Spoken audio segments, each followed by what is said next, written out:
प्यारे बच्चों, आप कैसे हैं। मैं आलोक आपका बेहद स्वागत करता हूं अपने यूट्यूब चैनल भारती इंस्टीट्यूट में। आज हम कक्षा 10 मैथ वास्तविक संख्या के कुछ टॉपिक के बारे में पढ़ेंगे। हमारा टॉपिक एलसीएम और एचसीएफ में संबंध समाप्त हो चुका है। अब हम बात करेंगे अपने अगले टॉपिक की। हमारी अगली टॉपिक है अपरिमेय संख्याओं का पुनर्भ्रमण।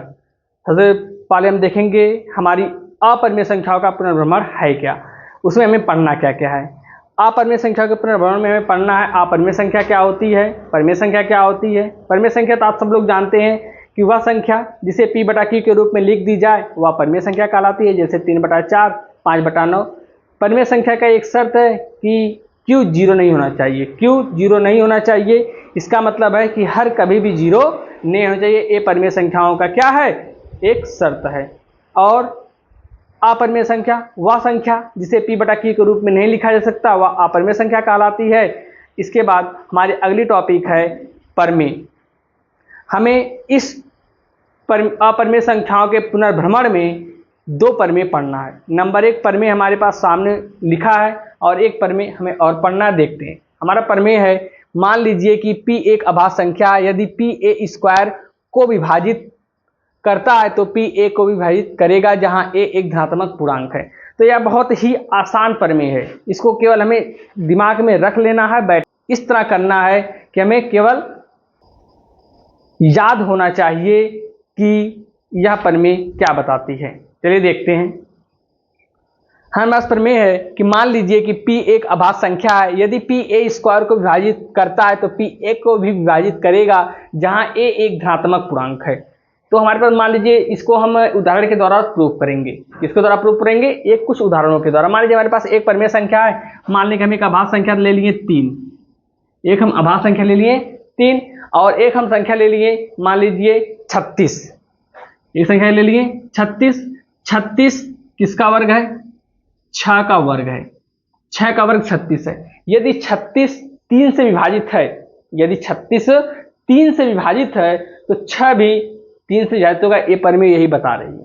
यदि जो 36 है, 36 3 से विभाजित है, 3 बार 3 36, तो 6 इसका जो 6 है ये भी 3 से क्या होगा, विभाजित होगा। ये हमें परिमेय बताती है। दूसरा एग्जाम्पल हम ले लें, मान लीजिए जैसे एक संख्या ले लें 5 और एक संख्या ले लें 100। 100 किसका वर्ग है, 10 का। 10 का वर्ग 100। यदि 5 100 को विभाजित करता है, यदि 5 100 को विभाजित करता है तो 5 10 को भी विभाजित करेगा। यही परिमेय वो बता रही है। यदि 5 100 को विभाजित करता है तो 5 100 से काटेंगे 20 बार में कट जाएगा। तो जो 10 है वो भी 5 से विभाजित होगा 2 बार। क्या बार विभाजित होगा, 2 बार में विभाजित होगा। तो हमारी पहली जो परिमेय है वास्तविक संख्या चैप्टर नंबर 1 में वो है, मान लीजिए कि p एक अभाज्य संख्या यदि p a² को विभाजित करता है। जो मान लीजिए कोई संख्या यदि a² को, जैसे यहाँ पे हमने लिखा 36 a² है, 6 का स्क्वायर है। यदि वह 36 को विभाजित करता है तो वह a को भी विभाजित करेगा, मतलब 6 को भी विभाजित करेगा। हमने यहाँ प्रूफ कर दिया। अब इसका प्रयोग हम किसमें करेंगे, परिमेय नंबर 2 में करेंगे। चलिए देखते हैं परिमेय नंबर 2 हमारा क्या है। देखते हैं हमारा परिमेय है क्या। हमारा परिमेय नंबर 2 है, सिद्ध कीजिए कि करीम 2 एक अपरिमेय संख्या है। सिद्ध कीजिए कि करीम 2 एक अपरिमेय संख्या है। तो अब करीम 2, अब इसको जब हम सिद्ध कर देंगे तो हमसे क्वेश्चन रहेगा हमारा करीम 3 सिद्ध कीजिए। करीम 3 एक अपरिमेय संख्या है। सिद्ध कीजिए करीम 5 एक अपरिमेय संख्या। सिद्ध कीजिए कि 3 करीम 2 एक अपरिमेय संख्या है। 3 करीम 2 एक अपरिमेय संख्या। सिद्ध कीजिए कि 5 प्लस करीम 2 एक अपरिमेय संख्या। तो इस सब सवाल को हम इसी के अनुसार सॉल्व कर लेते, जो हमारे परीक्षा की दृष्टि से बहुत ही महत्वपूर्ण है। ये परीक्षा में बहुत ही महत्वपूर्ण सवाल है। ये हमेशा परीक्षा में आता रहता है इस टाइप का सवाल। चाहे ए आ जाए, करीम 3 सिद्ध कीजिए करीम 3 एक अपरिमेय संख्या है, चाहे करीम 5 सिद्ध कीजिए करीम 5 एक अपरिमेय संख्या। परीक्षा की दृष्टि से बहुत ही महत्वपूर्ण क्वेश्चन है। तो आइए इसको हम सॉल्व करते हैं और देखते हैं, सिखाने की कोशिश करते हैं। आप लोग सीखिए। देखेंगे कि हमारा अपरिमेय संख्या जो है, इसको करीम 2 को अपरिमेय बनाना है। अब करीम 2 को अपरिमेय बनाना है तो अपरिमेय वह संख्या होगी q के रूप में ना लिखी जा सके, मतलब इसका कोई भी उभयनिष्ठ ना मिले। अगर कोई उभयनिष्ठ मिल गया तो वह परिमेय संख्या बन जाएगी। क्या बन जाएगी, परिमेय संख्या बन जाएगी। तो हमें एक मान के चलना है कि करीम 2 एक परिमेय संख्या है। सबसे पहले हम मानेंगे, माना करीम 2 एक परिमेय संख्या है, करीम 2 एक परिमेय संख्या है, उसको सॉल्व करते हुए चलेंगे और अंत में उसे क्या कर देंगे, सिद्ध कर देंगे कि करीम 2 एक अपरिमेय संख्या है। इसका उपपत्ति होगा जो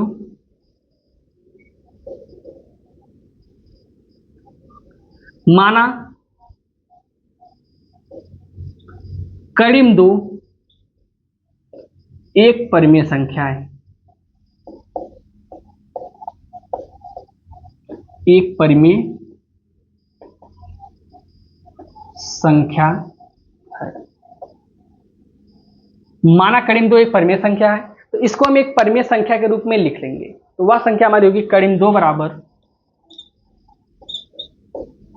P बटा Q। हमने इसको मान लिया करीम 2 और P बटा Q, जहां P और Q हमारा सहअभाज्य संख्याएं हैं, जहां P व Q सहअभाज्य संख्याएं, सहअभाज्य संख्याएं हैं।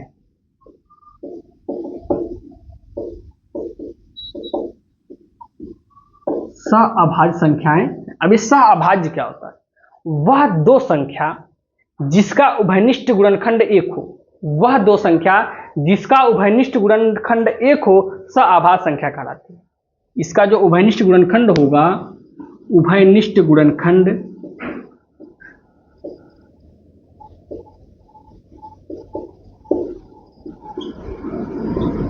1 होगा,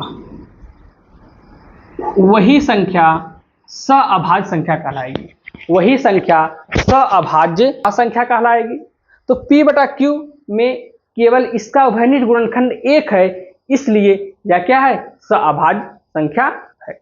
अब हम क्या करेंगे, अब हम इसको Q का यहां पे गुणा कर लेंगे, करीम 2 Q बराबर P, करीम 2 Q बराबर P, इसको समीकरण नंबर 1 मान लीजिए। क्या मान लीजिए, समीकरण नंबर 1। अब दोनों पक्षों का वर्ग कर दीजिए।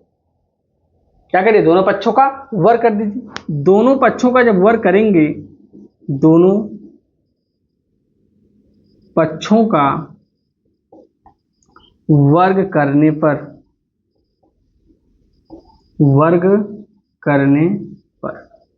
दोनों पक्षों का वर्ग करने पर जब वर्ग करेंगे तो कड़ी में 2 Q का स्क्वायर बराबर P का स्क्वायर। तो करीम 2 का वर्ग करेंगे, करीम 2 का तो कड़ी हट जाएगी, 2 बचेगा, Q स्क्वायर बराबर P का स्क्वायर। अब इस 2 को इधर पक्षांतर कर दीजिए, Q स्क्वायर बराबर P स्क्वायर बटा 2, Q स्क्वायर P स्क्वायर बटा 2। इसका अर्थ समझिए, मतलब 2 से हम P स्क्वायर में भाग कर रहे हैं, तो वह क्या आ रहा है, Q स्क्वायर। और क्या आ रहा है, Q स्क्वायर आ रहा है। इसका अर्थ ये हुआ कि 2 से P स्क्वायर यदि विभाजित है, तो प्रमेय नंबर 1 अभी हमने सीखा है कि यदि 2 से P स्क्वायर विभाजित है तो 2 से P भी विभाजित होगा। 2 से क्या विभाजित होगा, P भी विभाजित होगा। तो देखते हैं, हम लिखेंगे यदि 2 या P स्क्वायर 2 से विभाजित है, 2 से विभाजित है, यदि P स्क्वायर 2 से विभाजित है तो P 2 से विभाजित होगा।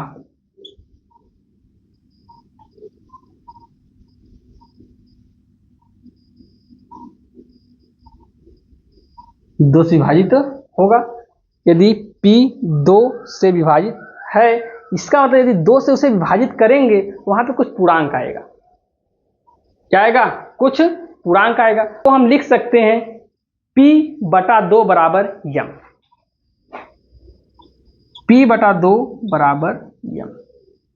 मतलब यदि हम 2 से P में भाग करेंगे तो कोई ना कोई पूर्णांक तो आएगा ही आएगा। तो हम मान लेते हैं पूर्णांक हमारा m है, तो P बराबर क्या हो जाएगा, P बराबर 2m। अब इस P की वैल्यू को हम समीकरण नंबर यहां पुट करेंगे।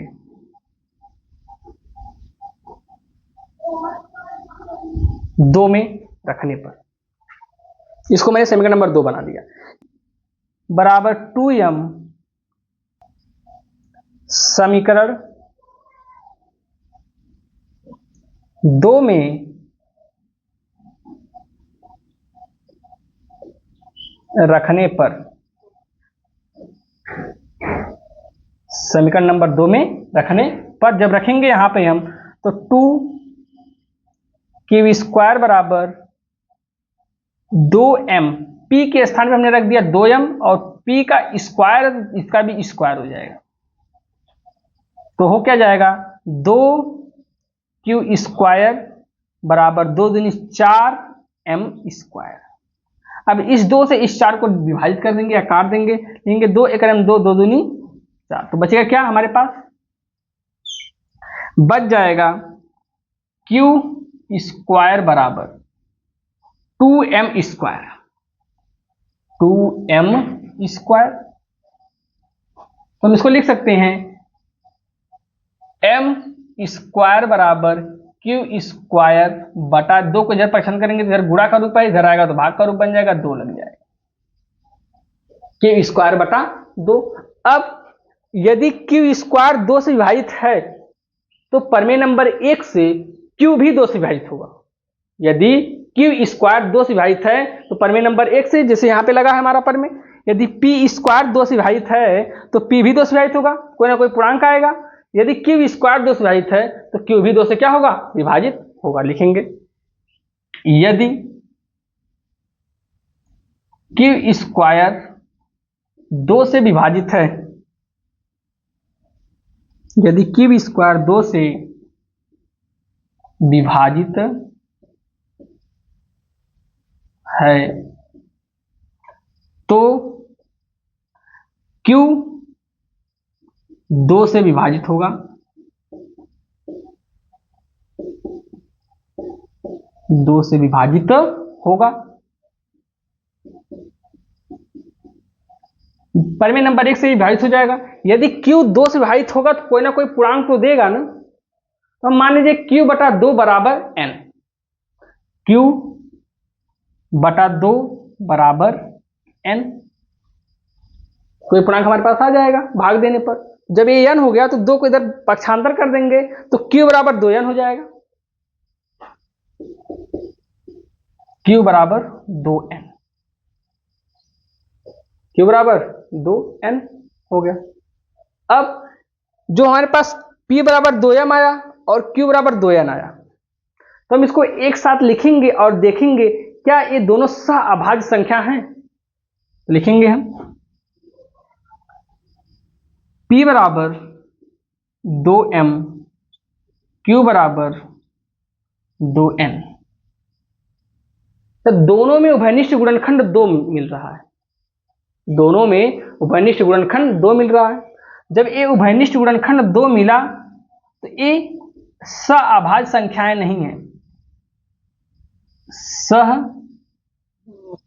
ये दोनों p और q सह अभाज्य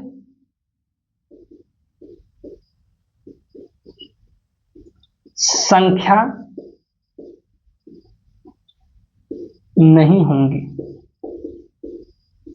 अच्छा, जब ये दोनों सह अभाज्य संख्या नहीं है, इसका मतलब हमारा तथ्य था उसका यहाँ पे विरोध हो रहा है। हमने पहले क्या माना था, यह सह अभाज्य संख्या, यहाँ पे माना था कि p व q सह अभाज्य संख्या, लेकिन यहाँ पे उसका क्या हो रहा है, विरोध हो रहा है। जब उसका विरोध हो रहा है तो हम लिखेंगे कि हमारा तथ्य विरोधाभास है, मतलब हमारा तथ्य का क्या है, विरोध हो रहा है। जो हमारा तथ्य विरोधाभास है, इसका मतलब है करीम 2 एक परिमेय संख्या नहीं बल्कि एक अपरिमेय संख्या है। करीम 2 एक परिमेय संख्या नहीं बल्कि अपरिमेय संख्या है। हमारी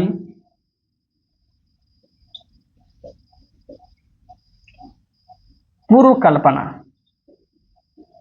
हमारी ठीक है। हमारी पूर्व कल्पना ये थी कि करीम 2 एक परिमेय संख्या है, लेकिन यहाँ पे वो कह दिया अगर परिमेय संख्या होगी तो p और q सहअभाज्य संख्या होंगी। यदि सहअभाज्य संख्या है तो वह परिमेय संख्या होगी। तो हमने यहाँ प्रूफ किया कि p और q सहअभाज्य संख्या नहीं है। क्यों नहीं है, क्योंकि p और q दोनों में 2 का उभयनिष्ठ गुणनखंड प्राप्त हो रहा है। जब 2 का उभयनिष्ठ गुणनखंड मिल रहा है तो हमारी जो कल्पना थी वह गलत हो गई, पूर्व कल्पना। तो हमारी पूर्व कल्पना गलत है, क्योंकि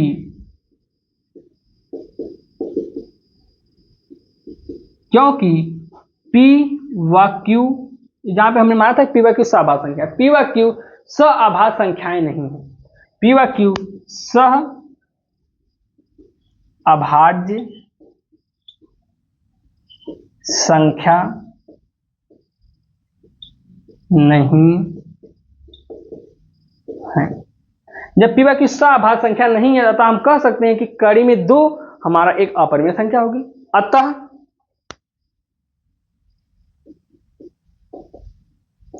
कड़ी में 2 एक अपरिमेय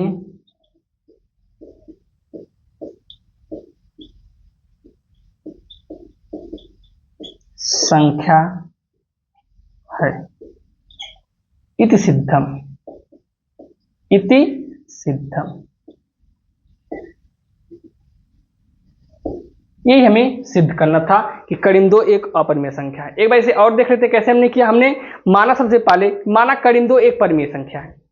कड़ी 2 एक परिमेय संख्या है तो कड़ी 2 बराबर हमने P बटा Q मान लिया, जहां P व Q सहआभाज्य संख्याएं हैं। और सहआभाज्य संख्याएं की बात आपको बता ही चुका हूं कि वह संख्या जिसका उभयनिष्ठ गुणनखंड केवल 1 हो वह सहआभाज्य संख्याएं कहलाती हैं। हमने माना कड़ी 2 P Q बराबर P, कड़ी 2 Q बराबर P, इसको समीकरण नंबर 1 बना लिया। अब दोनों पक्षों का वर्ग कर दिया। जब दोनों पक्षों का वर्ग किया तो कड़ी 2 Q का होल स्क्वायर बराबर P का स्क्वायर, कड़ी 2 Q का स्क्वायर मैंने किया तो आया 2 Q का स्क्वायर बराबर P का स्क्वायर, इसे समीकरण नंबर 2 बना लिया, क्योंकि इसका आगे यूज होगा। हमने 2 को इधर पक्षांतर किया तो Q स्क्वायर बराबर P स्क्वायर बटा 2, Q स्क्वायर बराबर P स्क्वायर बटा 2। यदि P स्क्वायर, अब यहां से देखिए मैं समझने की कोशिश करना है जहां पे परिमेय नंबर 1 का यूज हुआ है। यदि P स्क्वायर 2 से विभाजित है, मतलब P स्क्वायर 2 से भाग देने पर Q स्क्वायर आया है। यदि P स्क्वायर 2 से विभाजित है तो P भी 2 से विभाजित होगा परिमेय नंबर 1 से। मैंने परिमेय नंबर 1 में यही सिखाया है, यदि P A स्क्वायर को विभाजित करता है तो P A को भी विभाजित करेगा। यदि P A स्क्वायर को विभाजित करता है तो P A को भी विभाजित करेगा। तो यहाँ पे हमारी बात यहाँ, यदि P स्क्वायर 2 से विभाजित है तो P भी 2 से विभाजित होगा। अब जब P 2 से विभाजित होगा तो कुछ ना कुछ तो पूर्णांक आएगा। तो वही हमने माना कि P/2 बराबर m, जो हमारा पूर्णांक आया था उसको हमने मान लिया m। तो 2 को इधर मैंने पक्षांतर किया तो P बराबर 2m हो गया। एक हमारे पास तथ्य यहाँ मिल गया। अब जब P बराबर 2m हुआ, समीकरण नंबर 2 में हमने इसको रखा। समीकरण नंबर 2 में रखने पर 2, समीकरण नंबर 2 हमारे पास यहाँ पे है 2Q स्क्वायर बराबर P स्क्वायर, हमने रखा 2Q स्क्वायर बराबर P के स्थान में हमने रखा 2m का स्क्वायर। क्यों रखा? क्योंकि हमें Q को भी प्रूफ करना था। तो हमने यहाँ पे रखा 2Q स्क्वायर बराबर 4m का स्क्वायर, क्योंकि 2 दूनी 4, 2 का वर्ग और m स्क्वायर बनेगा। अब इस 2 से इस 4 को मैंने विभाजित कर दिया 2 बार में, 2 1 2, 2 दूनी 4, Q स्क्वायर बराबर 2m स्क्वायर, Q स्क्वायर बराबर 2m स्क्वायर। अब यहाँ पे Q स्क्वायर बराबर 2m स्क्वायर तो m स्क्वायर बराबर Q स्क्वायर बटा 2 होगा, m स्क्वायर बराबर Q स्क्वायर बटा 2। यदि Q स्क्वायर 2 से विभाजित है, यदि Q स्क्वायर 2 से विभाजित है तो Q भी 2 से विभाजित होगा, Q भी 2 से क्या होगा? विभाजित होगा। अब जब Q 2 से विभाजित होगा तो Q बटा 2 बराबर हम n ले लें, कोई पूर्णांक आएगा हमारा। जब कोई पूर्णांक आएगा तो Q बराबर 2n। अब जब P बराबर भी 2m आ गया, Q बराबर भी 2n आ गया, तो इसका अर्थ है कि दोनों में जो उभयनिष्ठ गुणनखंड मिल रहा है वह क्या मिल रहा है? 2 का मिल रहा है। जो हमारा जो पूर्व कल्पना था वो तो उस पर खरा नहीं उतरा, क्योंकि हमारी पूर्व कल्पना की थी सहआभाज्य संख्या, मगर यहाँ पे सहआभाज्य संख्या P और Q तो प्राप्त नहीं हुआ। जब हमारी सहआभाज्य संख्या प्राप्त नहीं हुआ तो हम लिख देंगे कि हमारी पूर्व कल्पना गलत थी या गलत है। जो हमारी पूर्व कल्पना थी वह क्या थी? गलत थी, क्योंकि P व Q सहआभाज्य संख्या नहीं है, अतः कड़ी 2 एक अपरिमेय संख्या है। हाँ तो बच्चों, यदि आपको ये वीडियो समझ में आई हो तो इसको लाइक करिए, सब्सक्राइब करिए तथा शेयर करना ना भूले। मिलते हैं अपने अगले क्लास में। धन्यवाद।